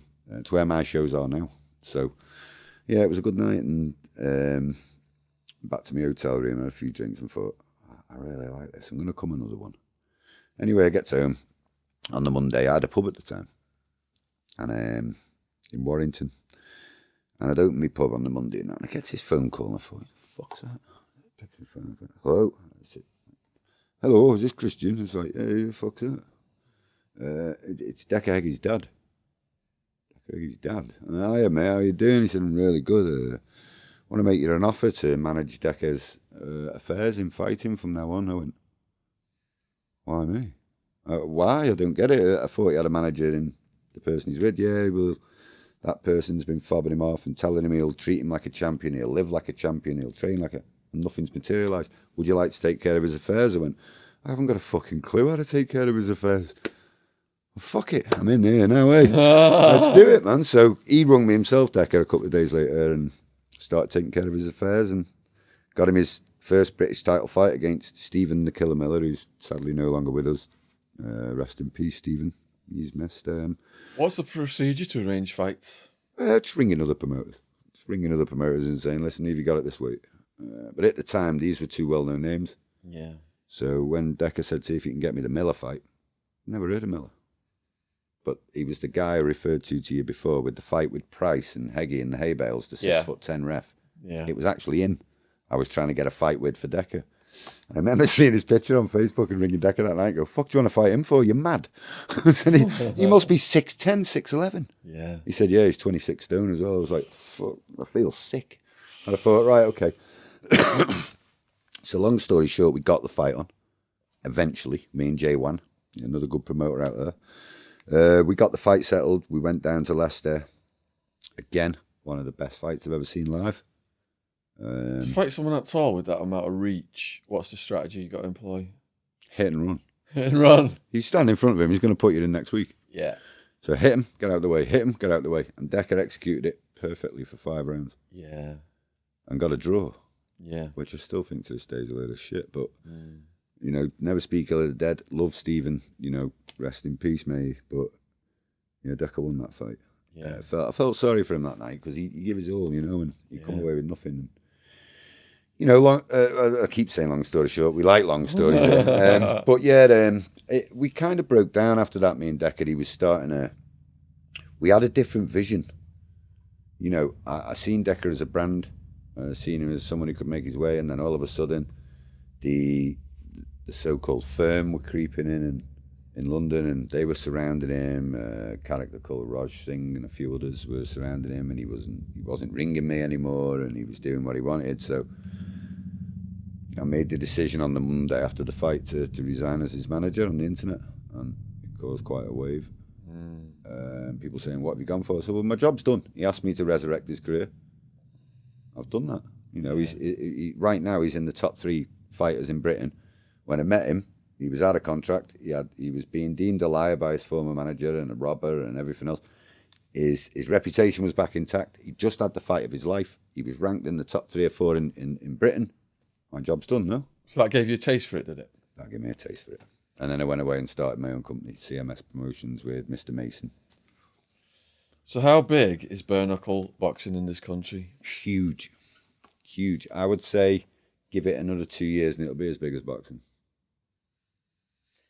Do you think that there's a public perception that it's thuggery? Yes.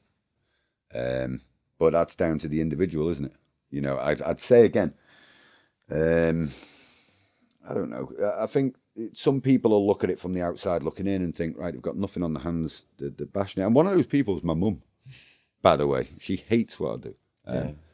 But if they're not doing it with me, they're going to be doing it with a kebab in the right hand outside a nightclub.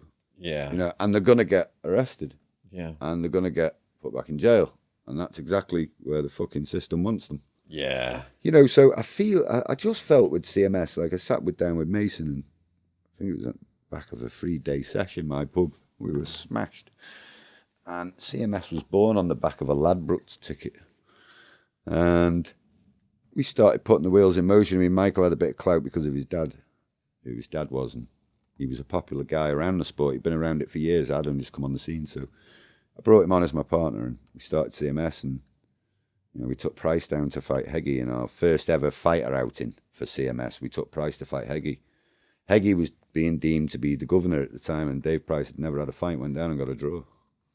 So that catapulted CMS from nobody to wow, look at the fighters these guys are bringing. It's like if you've got a publishing company and then the next thing it's a Harry Potter, then all of a sudden your publishing company goes whoosh. Correct. Yeah. So that's pretty much how it panned out. While I had CMS as well, I met Stephen French. Oh, you got any Frenchy stories? I've got lots of Frenchy stories. None he'd want me to tell you, though. Okay. I'm only kidding. But yeah. Have you got any that he would want you to tell? We had the guy in the other day, and he gets a knock in the middle of the night, and his name's Jeff Ollerhead, brilliant guy. He's done the Purple Aki song that's gone viral on YouTube. He says he gets a knock in the middle of the night, looks out, and it's the devil and 2 other guys. And the devil's like, where's my fucking car? Get down here now. Don't you know who I am? I'm Stephen French, the fucking devil. He was high as fuck and just foaming at the mouth. And Jeff didn't even know what the beef was. It was nothing to do with him. So he's like, fucking, I need to get my passport. They've obviously got the wrong house. So he fucking goes downstairs with his passport. Like, he's thinking, oh shit, man. Opens the door and he's like this, giving it, like throwing his passport in the devil's face, saying, this is who I am, here's my passport. I haven't got your fucking car, what you on about? And the devil's like, I'm looking for this guy.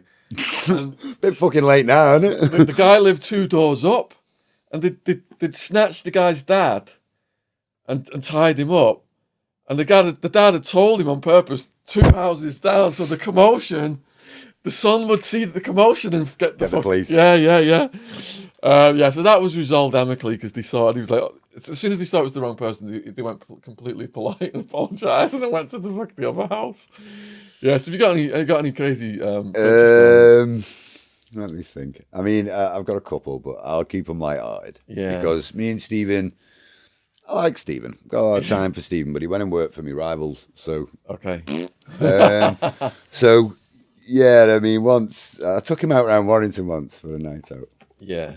What year was this? Oh, fuck knows, I don't know. It was. I'll tell you when it was. The night Conor McGregor won the world title in the UFC against Aldo. Yeah. He knocked him out in about 10 seconds. It was that night. I said to Stephen, come down to Warrington, I'll show you my hood. He's like, yeah, man, let's do it. So we got there, we got VIP'd everywhere we went. I had to remind him a couple of times, that's because of me, not him.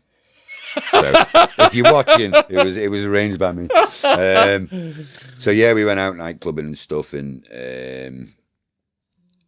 we went to a nightclub in Warrington, and fucking murder. Honest to God, no trouble in this story, by the way. We just never go out with him because he's a media whore. He loves attention. And it took us about 2 hours from getting from one pub to the other because they couldn't stop with every person on the high street to have a picture. They were fucking queuing around the block to get a picture with him. In the end, we all fucked off to the pub and left him in the street. But yeah, that was one funny one. But a serious story is, after we'd been acquainted and we become quite good friends, me and Stephen, and he was coming around to my social club in ADOC quite a lot. Yeah. And I had a business partner there, just for say, we'll call his name Malcolm X. I don't want to, it was enough. But anyway, I've come into work one day and I've got a phone call off one of the young girls who works with me behind the bar. She's only 18. And it was a mum on her phone. And she said, I want you to come to my house now, because if you're not here in the next hour, I'm ringing the police. Right. What? So I flew around in the car. Are you okay? So she gives me a phone. And while she's been working behind the bar, at that time, my business partner had been exposing himself to her behind the bar. But the problem he had was one of her mates was sat at the bar and filmed him. Yeah. On a phone doing it. Yeah. So anyway, I won't say long story short, but anyway, I went down, sat down with the mum, and she said, we want compensating. Because if you don't, we're going to go to the police. I said, right. Yeah. Okay, we'll sort it, don't you worry. Okay, so I get back to the club and I ring Stephen up. And I said, I've got a fucking real dilemma here. I don't know how to handle this. And so we come down and, I showed him the footage. And so I said, what should we do? He said, right, we'll teach him a lesson, don't worry. I was like, right. So, yeah, there, we got him down. He sat him down in the room, said we wanted a meeting with him. We had a meeting with him. And he denied it at first, obviously. And then we showed him the videos of him with his thing out to a young girl, Oh, shit. Anyway, long story short, they got $5,000 between them, the girls. Yeah. I got a nice new Mercedes and all my club as my own. Oh, shit. So, yeah, it worked out all right. So that was Frenchie's negotiation skills, was it? He's good at it. Yeah. And I remember walking in the room, taking a cup of tea while he was talking to him, and he went, go on out. I went, okay. Wow. I'll be back in a bit. So, yeah, but it was wrong what the guy done. That girl was scarred for life, I mean, there's 18-year-olds, and then there's 18-year-olds that don't act 18-year-olds. Yeah. And she was in the latter, sadly, and he'd been exposed himself. But he'd not done it once. He'd done it over a period of 2 months, and she was too frightened to because he'd said to her, if you tell him, he's going to bat me and you'll be gone. Yeah. So in the end, the mum done it for her. Yeah. So, yeah, he... nice Merc as well. I sold 500, as I remember. I'm glad you got a result out of some fucked up shit. And for people watching this, we've got almost 4 hours with Frenchie on the True Crime Podcast. The link is in the description box below this video. And in that same link, if you scroll down the True Crime Podcast, you can also watch the Gary Furby podcast and also watch the Decker Heggie podcast. If you're not familiar with these names and stuff, you can find out their entire stories by going down there. So you've got a moral angle on your bare knuckle company. What's the code? Put down the knives, man. Let's have a fucking straightener. Yeah. With it, I think there was a film years ago called The Football Factory, is it? And at the start of the foreword, I think Danny Dyer it is, that says, we're from Great Britain, we're an island race, we love to fucking fight. Yeah. So do it with your fucking hands. How many people have got to die? How many people have got to be stabbed? You said to me, what's the most horrendous thing you've seen doing this? What's the most horrendous thing you've seen on the news?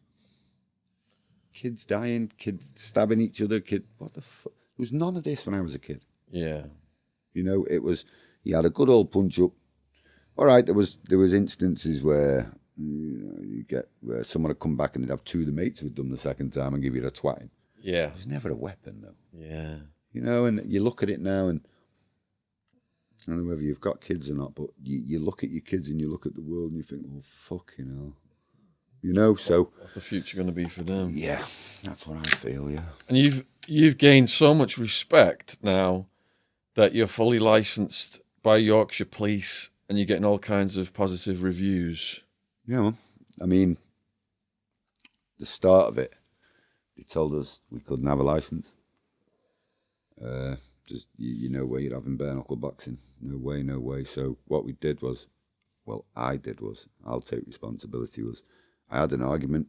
Now, I went down for a meeting with the police in Doncaster and they agreed pretty much in principle to give me a license.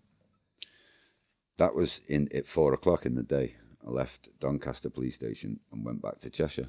That night, a professional boxer was shot through a pub window and died. So I got an email on the Monday when I was expecting an email to confirm my license saying, we don't really think promoting violence in this town is what we read right now. So I said, well, that can happen in any city. That can happen in any street, house. You're punishing me. No, we just don't think it's... I said, right, okay. So then I put an application form in a month later when it all died down. Well, obviously not for the family, but for the people involved it had. No, you'll never have it in my town ever. I was like, right, okay. Well, here's how it's going to be. I'm going to have a show this Saturday night. He went, no, you're not. Well, shut it. I went, you won't fucking find it. I said, so I'm having a show Saturday night. I can tell you now exclusively I've sold 400 tickets. I said, we'll have door staff on, plastic glasses. Everything will be run according to license conditions without a license because you're too pig-headed to let these people. So anyway, I've had the show on the Saturday night and I posted some pictures of it on the police website in Yorkshire on Monday. It just didn't go too fucking good. What was the blowback? Well, come and fucking see us again, which I was a bit reluctant to do. So I skipped it and then had another fucker. Yeah. So I'd had two then, but the second one had 600 people there. Wow. So the third time when I put in for a license, he said, I tell you what, come in and see us face to face. I thought I'm getting fucking nicked and shipped off me. Yeah. I went in there. We had a bit of a row, me and the chief super. It wasn't all moonlight and roses. Like, we had a good fucking clear of our throats. What was his point? Well, his point was he thinks I'm an inconsiderate prick, he called me.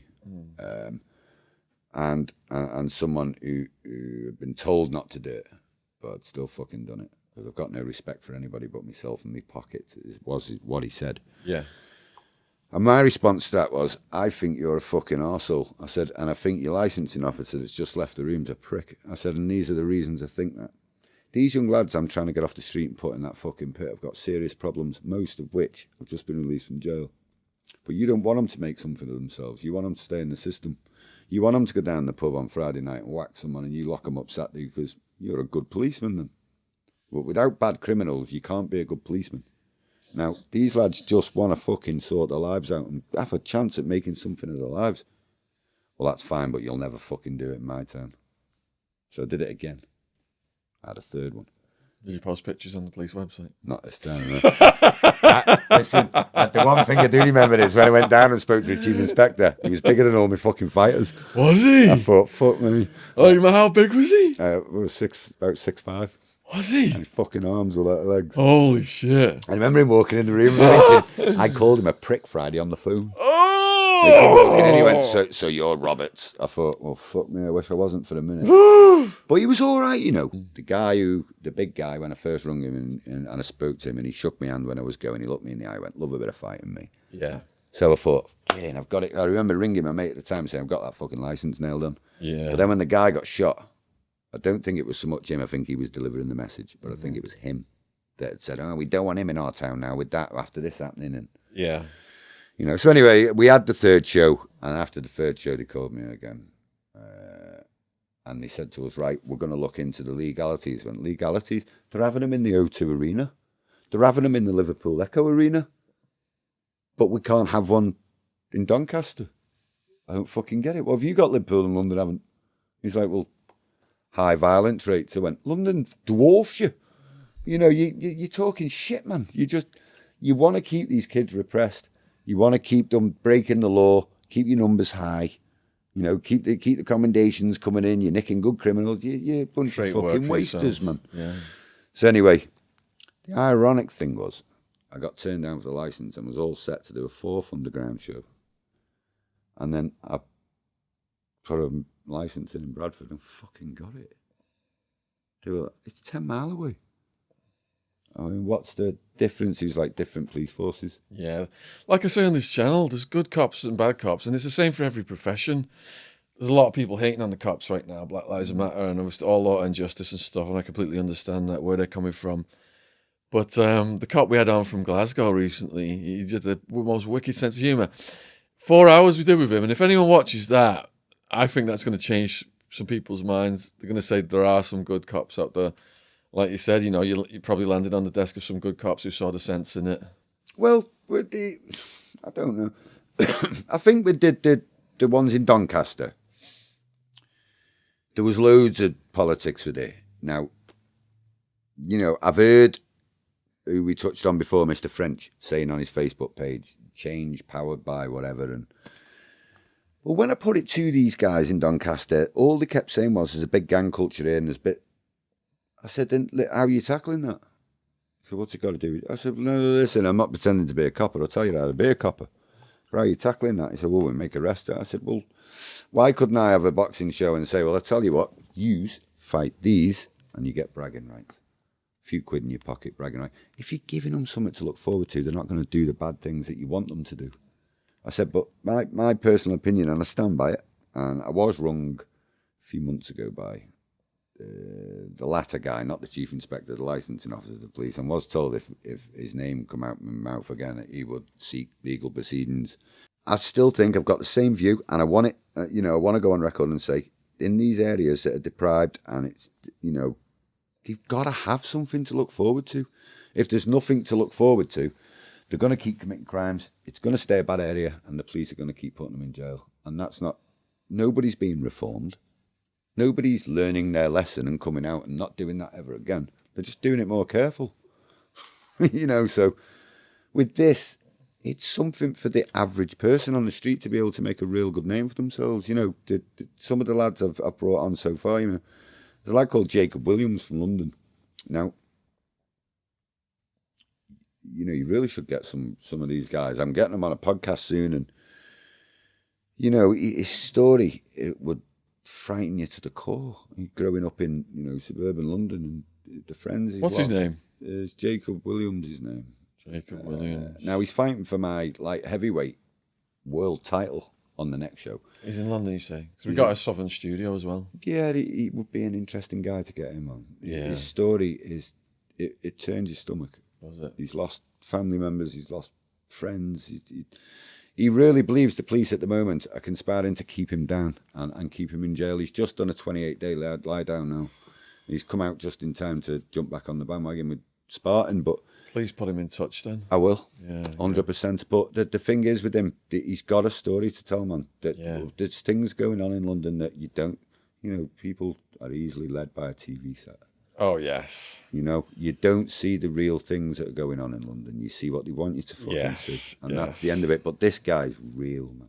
And when I got together with him and I heard his story and that, it just made me relate to the people in Doncaster and the people in other areas who won't let us have these fights because they want to keep them down. They want to keep them in jail. They want them to be bad men. It's sad, but it like the arms officer where we had on said, the work has to be created to keep them in business, and some of them view it that way, unfortunately. Most. Yeah.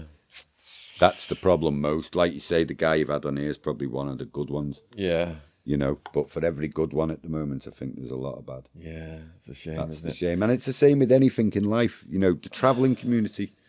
If one person has a bad experience with the traveller community, they're all trouble. Yeah. I've met some of my best friends are travellers. Yeah. You know, A lot of it with the police comes down from the top because they tell them go out and just arrest people for drugs and hand out speeding tickets and all.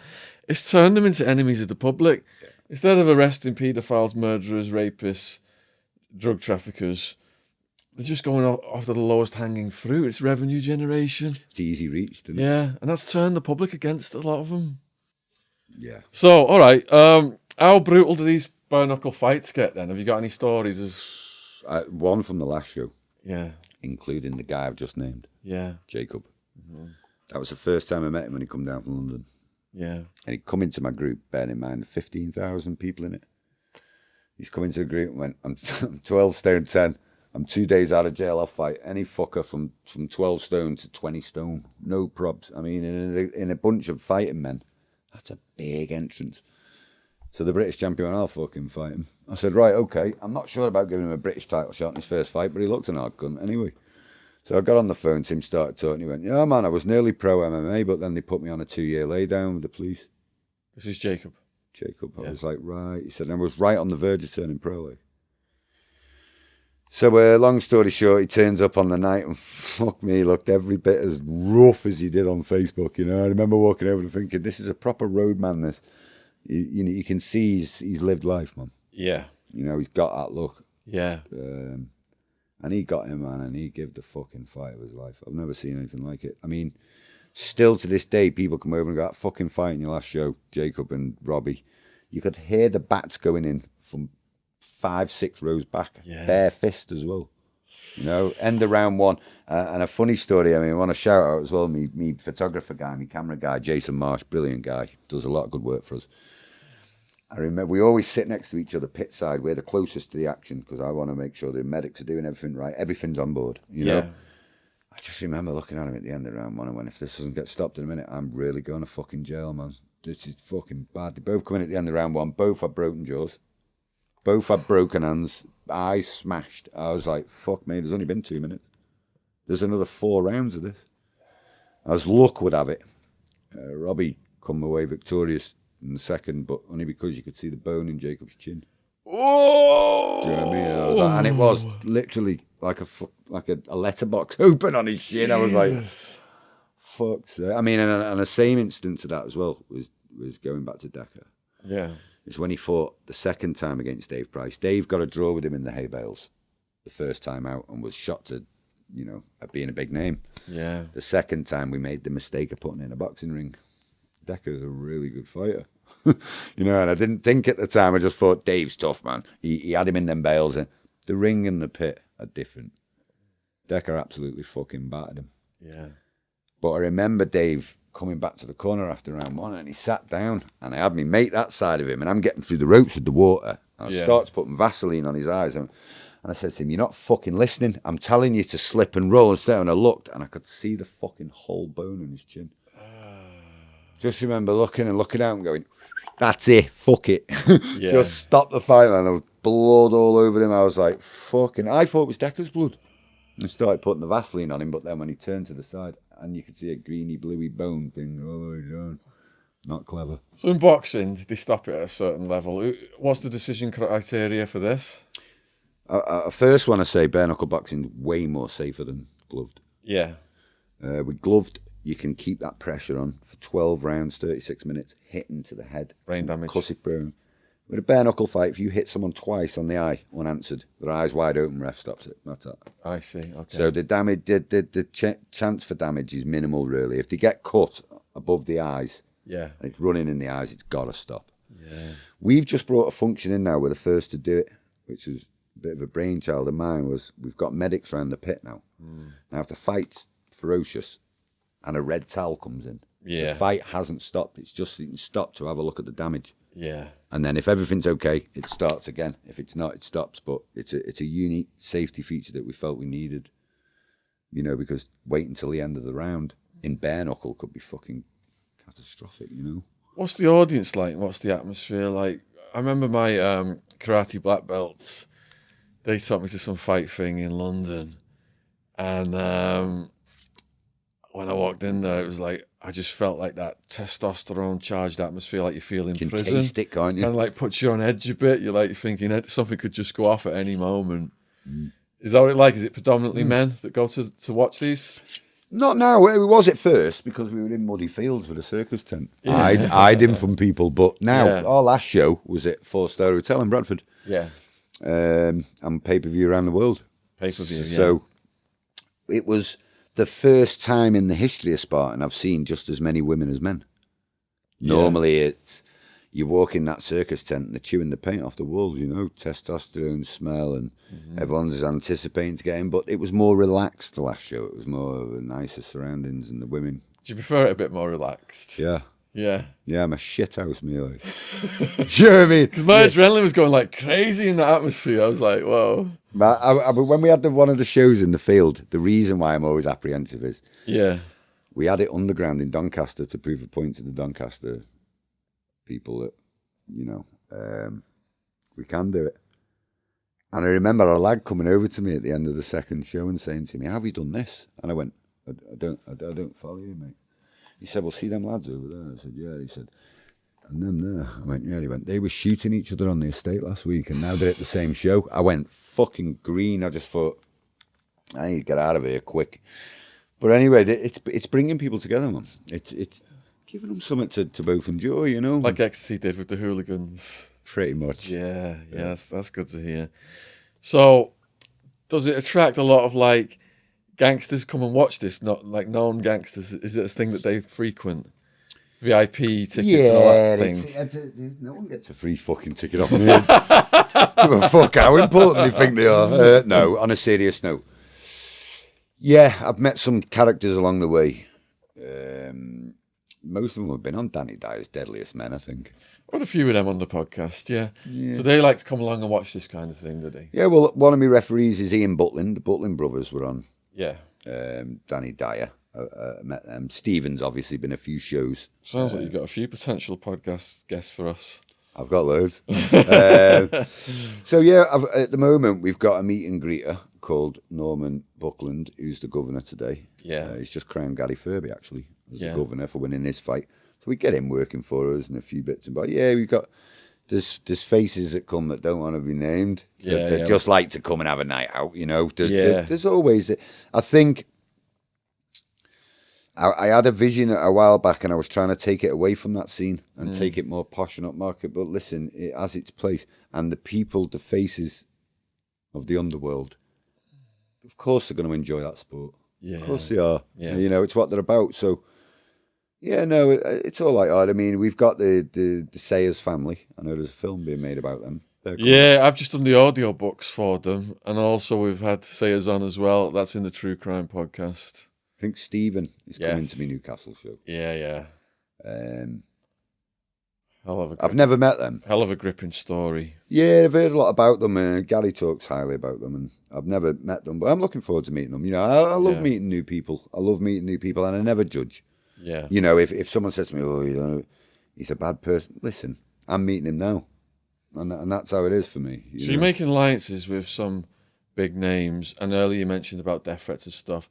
Do you think as this is succeeding more and more, you're getting more people under you, associating with characters, it's bringing a level of risk to your life? Always. Yeah. I think that's something, you know, you've been a lad. You've been a bit of a boy, you know. Nothing you do is without risk. I mean, if you put yourself out there in the public eye to be shot at, then odds are you fucking will be. Yeah. But, you know, when I say I mix with these people and stuff, I mean, me and Stephen had dealings for a long time. You know, we were rolling around together for a bit. Yeah. And a few of my mates said then, you know, fucking, have you heard what they say about him online, or have you heard about what they say about him in Liverpool, or how do you know you won't be shot while you're out? Well, listen, I don't think like that. Yeah. You know, I'm sure if someone wanted to shoot Stephen and I was with him, He wouldn't give a fuck about me. Yeah. You know what I mean? It'd be Stephen enough, but I don't know. I mean, no, I don't really. It has cost me seeing my children now and then. That my exes have said that, you know, because you're with him, what if someone fucking shoots a little one? Yeah. You know, and that aspect of it does come into it. But yeah, there's always risk. There's always I imagine risk. when you were a taxman, you were a bit of an adrenaline junkie. But as that calmed down, as you've Oh matured, yeah, well, I was going to say we grow up, but I don't think we ever fucking do we? I think you just realise that when you're doing it, it's a buzz and the money's good and the risks are high. Yeah. But I think as you get older, you also know that the more risk you take, eventually your luck will run out. Yeah, totally. So you kind of you get thankful that your luck hasn't run out, and then decide to fucking make it run out before it does. Yeah. And I think that's where I'm at now. Yeah. Although, you know, never say never. No. So how big's this going to go? Spartan. Yeah. I'm shitting it now. When I started it, we had 300 or 400 people in a fucking circus tent. The last show was 750 sellout. Jesus. The next one's a 750 sellout. Yeah. The one in Newcastle, we haven't even got a date for that yet. We've done 1,200 tickets. Wow. So who knows? But all I know is, you know, and the people at home that think, fucking hell, 1,200 tickets, 750 tickets. If you think you make £1 million out of bare knuckle boxing, you're pissing in the wind. Yeah. But if you've got a love for what you do, then it's not really work. Imagine the Americans are familiar with bare knuckle boxing from, was it Lock, Stock, or was it the other one? Was it Lock, Stock? Yeah. And Fight Club as well. So you've got the Association of the Travellers. Is that just something that's in media, or is there still like a lot of traveller fighters? There's a few on the circuit. With us personally, I think we've got about 3 or 4. Yeah.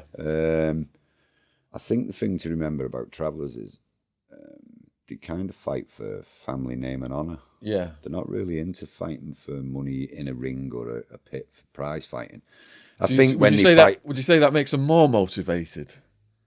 Well, yeah, because they're fighting for the family honour and reputation. And there, Yeah. I mean, you'd fight to the death, wouldn't you? Yeah. Yeah. With mine, like, it's a few quid extra if you win. You couldn't be asked, could you, if you got your hair hanging off. But no, some of them, you know, and I will go on record and say again with the police, if you submit a licence to put a show on and they know there's travellers on it, Yeah. they won't allow it. Really? Or they'll say, well, why have you got him on? Or what, can you take him off your coat? Yeah. You know, some of the best people I know are travelling. You know, the travellers, and, you know, I've been friends with James Quinn. Paddy Doherty's been to me shows, you know. And what's the logic behind excluding them? You think that community's going to it's arrive just, in my eyes, just Yeah. a justifiable version of racism in a different way. Right. And one that's accepted that shouldn't be, Yeah. you know. That's the same with any race, creed or colour, isn't it? The odd few mess it up for everyone else. Yeah. It shouldn't be that way. So if you've got these testosterone-charged events, people must kick off in the audience from time to time. How do you police that? Never had a fight ever in any of the shows. Really? Never even had an argument. Bloody hell. That's brilliant. Do you have people on Only because I standby? get twatted and thrown out, everybody, you know. Do you have people on seriously- standby in case? Of course we have doormen. Yeah. Of course we do. But I think you've got to remember, when people come to these shows, the only risk with the police is there's alcohol involved, Yeah. right? But when you think, I was asked this the other week on another pod as well, that he said, you know, how much trouble do you have? None. The crowd's made up of gangsters and ex-bare knuckle fighters. Yeah. To come and kick off for a show, I'd have to be fucking dumb anyway, wouldn't you? But apart from that, I think they're getting everything they need in the pit. Yeah. There's Getting out of like the system. And the other thing is, a big point to make is this, that if you do kick off at one of those shows and you cause trouble, and it causes trouble for the promotion, Yeah. I think what you've got to remember is, first and foremost, people that see the sport and see the media about the sport see me arguing with other promoters who we don't get on, or think we do talk. Yeah. You know, and if I've had a show in Manchester and 2 lads have kicked off and I know who they were and blah, blah, blah, of course I'm going to ring the other promotions and say, don't let them fucking idiots in, they'll ruin it for you. Yeah. So if you do kick off and you get thrown out of the bare knuckle scene, you're done completely, because we do all interact with promoters to say to each other, keep him out, he'll ruin your show, and Yeah. it's not worth it. Yeah. Yeah. You know. Plus, with mine, I'm not the same as any other company. If someone wants to kick off in my crowd, they get them put in the fucking pit there and then. Yeah. You want to kick off, here's a few quid. I'll pick someone for you to kick off with. Good I'll idea. pick the hardest cunt Yeah. in the crowd and Yeah. say, right, earn it. Yeah, good You idea. know, so. You touched on something interesting there. You're saying that people who potentially could get involved in violent crime are pacified by watching the violence that's legit in the ring. And if I'm watching the Roman Empire on Netflix right now, and you see how when the population is getting restless, they start throwing the gladiator games, and that pacifies the people. Yeah. So that this has been that pacification has been going for Been here from fucking- dot, yeah, hasn't yeah. But the police don't see that. They don't see it that way. The view me and you have just betrayed them. Yeah, They're on the other side of the fence. yeah. They're saying it's encouraging Monkey violence. see, monkey do. If they're watching violence, it's going to encourage it. If they're watching violence, they've watched violence all night. They've had a few drinks. When Yeah. they come out the venue, they're going to smash the town up. Well, Yeah. really not. And it's never happened at any of our shows. Yeah, So I do know. In fact, I don't think I've ever heard of it going off at a Barnacle boxing show. yeah, I think I've heard one or two, like one's do a drink over the other one and yeah. handbags. That can happen anywhere. Which can happen anywhere, exactly. So you're on about different promoters, and I know there's beefs right now over the governor title. You've got the original going back to Lenny McLean, Roy Shaw, Norman Buckland. So any comments on the drama? Yeah, I'll give my view. I mean, I'll maintain it. I said it from day one that I've got the utmost admiration and respect for the fighters you've just named. Yeah, In that build-up, which was Lenny McLean and Roy Shaw, and and Joey Powell Senior, who created the EBF unlicensed belt, governor belt. we had his son on the podcast recently. I won't comment. Let's not comment. Well, moving on. I mean, when I've spoke to Joey Powell, Yeah, spoke to him on Facebook, and reiterated to him that our belt is in no way connected to their belt. yeah, We know what they do, and I respect it, and I always have. I love Joey's dad. I've followed him. I've read a lot about him, and yeah, no problem with Joey either. yeah, But when I started the belt, I was told to fucking stop it. I was told I'm not allowed to do it. Well, I never was good with rules, but we started the belt, and Norman come to me, and Norman said, "I'm the modern day governor. I want to make a belt so I'm remembered in fighting." I said, "Well, what belt do you want to make?" He said, "I want to call it the Storman Norman Buckland governor title." Well, I knew as soon as he said governor title, it was going to cause a bit of an headache. I said, "Well, you sure that's okay, Earl?" And then I sat down and I thought about it, and I thought, well, no, this is different. yeah, Now, I respect the one that they've got, but this one's about the king of the cobbles. This is bare knuckle. yeah, This isn't 10-ounce gloves in Caesars dancing around the ring, and this is in the pit, an 8x8 square, and it's the toughest motherfucker in there. yeah. Now, Gary won it first. He's the first recipient of Norman's new belt. So that's going to be launched from Norman on. We're not going to involve Lenny or Roy, although I've got the most admiration for them ever. Tough guys, man. History. We're looking to go forward, but we're not looking to keep it in London. We're inviting them round from Brazil, anywhere you want. Listen, if you've got a real tough guy who thinks he can come and take our governor belt, Yeah, let's fucking see him. yeah, And that offer extends to London, all over.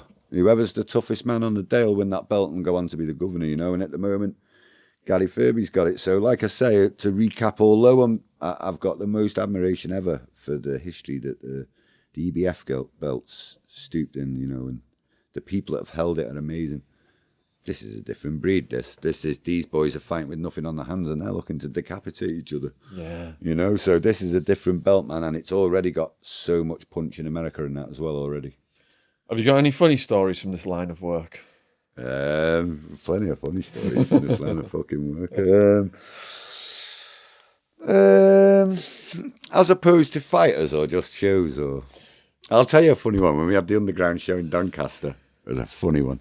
Go for it. So we're stood at the front gates of the doorman. Now, Yeah. for a start, why would you have doorman on a fucking quarry? So police van pulls up, about fucking 6 coppers in it. Yeah, And bear in mind, behind the gates where we're standing, I'm standing talking to 2 doormen asking them if there's been any activity. They say no. About 4 coppers gets out, this van comes over, he says, "What's going on here today?" So I left it to the doorman. I'm just standing there. He said, "What do you mean, mate?" He went, "We've heard there's an illegal bare-knuckle boxing match going on here today." And the doorman looks at me. I just looked away as if saying, "Don't fucking look at me." So anyway, he says, "No, mate." He said, "Well, what's all them fucking cars there?" He went, "It's a fishing match on the lake." "Oh, right, I'm sorry, mate. Yeah, I didn't realise." They just turned it in. We're going. A fucking taxi pulls up. This lad jumps out with the tray stand and goes, "Oi, is this where the bare-knuckle is?" So yeah, wasn't good. Wasn't good. Like kind of, yeah, he come in and I smacked him up the head as he went through the gate. But yeah, they come back and he went, "Right, we're not daft. Just be quick." Yeah. So we were. And that night later on, I was in the tent. My mate come in, he said, "Do you think them coppers said anything?" I said, "No." He said, "I know they did." I said, "How do you know they did?" He went, "Come out here. We've gone outside, there's 2 big black police drones above the tent." No. Looking at the show. Holy shit. Cheeky bastards owe me 40 quid for a ticket. Wow. But yeah, that was quite funny. I mean, a guy jumping out just as you plain denied it. Yeah. Mate, definitely no bare knuckle here. Thanks very much. Is this where bare knuckle is? But yeah, funny. So, if people want to contact you to join this or sponsor you, support you, etc., what's the best? We're going to put all this below the video. Okay. What's the best method? If you want to have your email, your Facebook, your Twitter, your Instagram, what have you got? Yeah, you find us on Facebook. Find me personally, Christian Roberts. New profile pictures, the Spartan logo. So Yeah. Can't miss that. You find our group on Facebook, Spartan Bare Knuckle Fight Club.